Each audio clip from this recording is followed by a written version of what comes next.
Dan here again, just want to take you through another rendition of the VLOOKUP. This time we're going to be looking at it in Google Sheets. If you saw the last video, we looked at Microsoft Excel, and what I just want to take you through is just a little bit around the specifics and similarities that is between the two different tools themselves.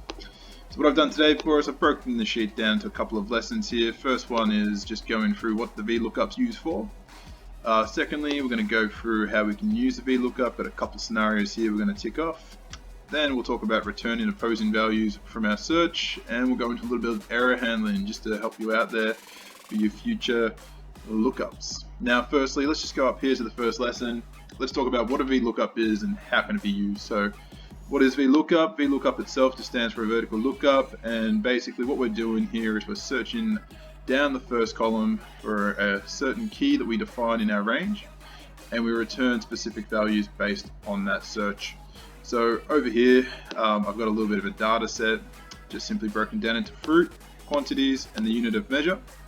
So this is an example of a data set which we can use to go through and do a bit of a VLOOKUP on. We'll be using this data set today. And to continue on with that, let's just go down and just break down the formula and see how it works. So if you were to type into a cell equal VLOOKUP, you're going to see the above formula here as well.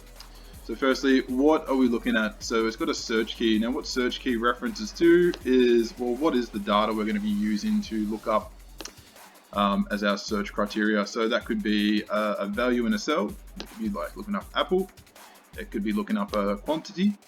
Or even you could type in your own value. You could type in a word you want to look for in a data set. You could type in a number as well. And we'll get through those in the next lesson. Secondly, what it's asked for is a range. So once we've defined a search key, we're going to try and now find that in a range of data. So over here, we'll be using this range of data today. We'll define this as our data set, and we're going to be looking for some values in here. Now, after we've defined a range, we're going to talk through and about what an index is. So index is, well, what information would you like me to return? So if I'm using my VLOOKUP as we defined, it looks up in the first cell. And if we have 1, 2, 3 columns, we can sort out an index of what data to return based on our search. So if we search for banana and we want to return banana, we'll be using index 1. If we search banana and we want to return the quantity of bananas we have, we put an index of 2. And for unit of measure in 3 and so on, depending how many columns you use in your search. And the last one here is around the sorted and pretty much just matching the data. So you have two options here, a 0 and a 1. A 0 meaning you want an exact match of the data, a 1 meaning you want something close. So usually in a VLOOKUP we want to do an exact match because that's what we're trying to look for in our data set. So without further ado guys, let's just jump into our second lesson down here. So using the VLOOKUP. Now what I want to take you through first is just looking up a reference cell. So I've got some data here I'm going to use as references just to show you. And we're going to use it in our data set up here. So first what we're going to do is we're going to go into an equal VLOOKUP. Now we're going to search for apple. Now what we're going to do is comma, we're going to define our range as this, and we're going to return the first column because I want to make sure it's in there, and then we're going to do a 0, and we're going to close that off and hit enter, and you'll see there it's validated apple for me. Secondly, what I want to do again, let's just try it again. Let's do a VLOOKUP. Let's look up orange. We're going to use the same data set again. This time I'm just only going to select the first field here, comma, I only want to return the first column, so I've only got one range, and I'm going to do a false again. So you see orange and orange, apple and apple. Now a little bit of validation here just to show you I'm not just putting this data on. I'm going to go up here, I'm going to just change the words. I'm going to call it app. So you see right there, we've got an NA, we've got an error. So this just validates that the data we're searching for is coming from the table that we're looking into. So you'll see again, not there. So it's just a point to make is to ensure that the spelling is correct if you are looking up words, because you might get an error in your result if the spelling's incorrect with what you're looking for. Secondly, we're going to start looking up a number range as well. So we're going to go equal VLOOKUP. We're going to click on 5 over here, comma, same data set. Now, what we want to do is to make sure that the first column being used is the data we're referencing. So we wouldn't use this to look up with the fruit being the first column. We use the quantity first. So comma, I want to turn back 1 and 0, and we should get 5. Similarly, we go back again, click on this cell in our VLOOKUP. Should put the VLOOKUP first, look up 11, Google's kind of picked up the formula for me. I'll just make an adjustment there. It's gone one cell too low. Enter, and we've got 11. Again, just to do the validation, I change that to a 3. I change this to a 10. You'll see we've got the errors. So that's how we can validate our code. Now, sometimes you don't necessarily have the data you want to look for. You want to be doing the lookup yourself. So we can go into here and type equal VLOOKUP. We can type in Apple. Now we've got to put in the quotations here because we're looking up a string. Then we want to look up Apple in the fruit column, comma. Again, I want to return 1 for the first column just to validate the apples there, and 0 as a false return. And you'll see apples come through. So the difference there is we've actually typed the word in physically, where over here we just reference the cell. So the search works the same. And similarly, if we want to do a VLOOKUP on a number, we can do VLOOKUP, we can go 5, comma, let's look up in the quantity range again, comma, return the first cell on 0, enter. And there you go. That's just doing some basic lookup. So let's say we want to find a value but return the value in a corresponding column. So you know you have bananas in your inventory and you want to understand how many bananas you have. We can do that. So let's, for example, we can use the kiwi and pear in this one. So we're going to go equal VLOOKUP. We're going to select the kiwi, we're going to go comma. Now as we said, we use the reference the first column because that's what we're going to look up first, and we're going to grab the second column into. Now instead of indexing column 1 this time, I'm going to index column 2, which should give me the quantity. And then I'm going to put 0 again as a false match, and you'll see 20.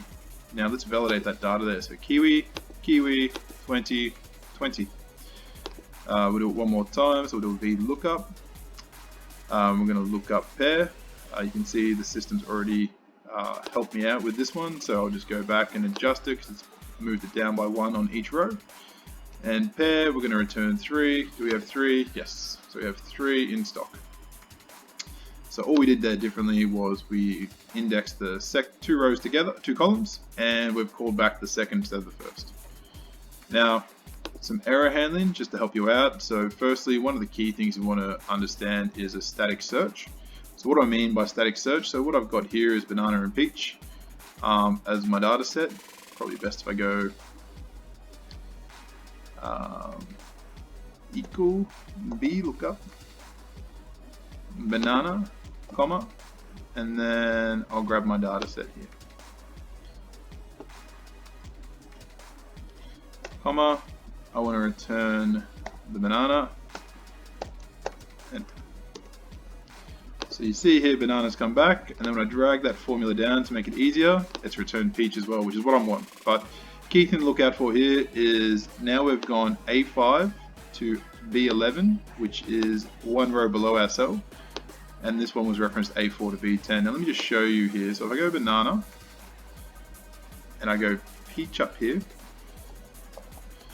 you see peach is fine, but now banana's not there because when I dragged it down, it's moved down by 1 because that's what I've told the system to do. So there is a way we can fix this. All we have to do in our formula is we do an F4 on the range, hit enter, and that locks in our formula with our little static values. And all we have to do then, when you drag it down, it's going to keep that range. You'll see A4 to B10, and now it's picked up banana. So that's one thing to note when you are doing your VLOOKUPs. Very handy to ensure it's a static data set. Secondly, one of the other things we can do is error handling. So we got the equal if error. So what the if error statement does is it allows us to define 2 responses. So one's a positive response and one's going to be the false response. So the positive response we're going to look for is our VLOOKUP query. So what I'm going to do is a VLOOKUP. I'm going to look up peach. I'm going to look it up in the table here. I'm going to do a comma, and then I'm going to return the first one. Oops, apologies there. So let me choose peach. So I'm going to look up peach. I'm going to look it up in the table. Comma. I'm going to return 1 because that's all I need to validate. 0. Now I'm going to close that formula off, put a comma, and now it's asking me to show you what to do if there is an error. So I can say no value found. So now it's found peach in my data set because it's there. But what I'm going to do, I'm just going to change it to peaches. and you'll see here the two different scenarios. So firstly, if there was an error, it'd come up saying it did not find features in the evaluation. Otherwise, if you're not a fan of just seeing the NAs, you can define the actual error to make it readable to the user. That way it just defines what it is. And that wraps up our lesson around error handling. So hopefully you guys have left here today with a bit of knowledge and understanding on the VLOOKUP, how it works, the little ins and outs and tricks. If you do have any questions, please leave them in the comments. If there is anything else you'd like to know or formulas in here that you'd like to go into further detail with, please drop a comment and I'll set up a video and talk through how we can do that. Thanks again guys, enjoy, stay safe, and thanks.